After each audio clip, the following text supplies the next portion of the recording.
ముళబాగల్ క్షేత్రానికి అత్యంత చేరువలో ఉన్నటువంటి క్షేత్రం ఆవని అని ఈ క్షేత్రం పేరు.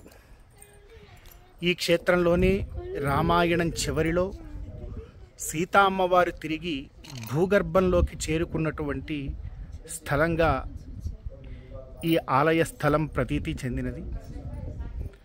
చాలా సుందరమైనటువంటి వాతావరణం.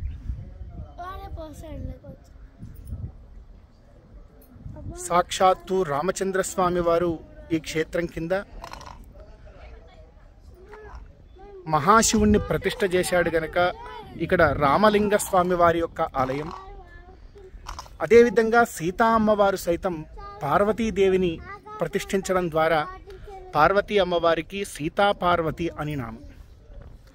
రామాయణం చివరిలో ప్రస్తుతం ఈ ఆలయం ఉన్నటువంటి చోటే సీతా అమ్మవారు తిరిగి భూగర్భంలోకి చేరుకున్నది అని ప్రతీతి.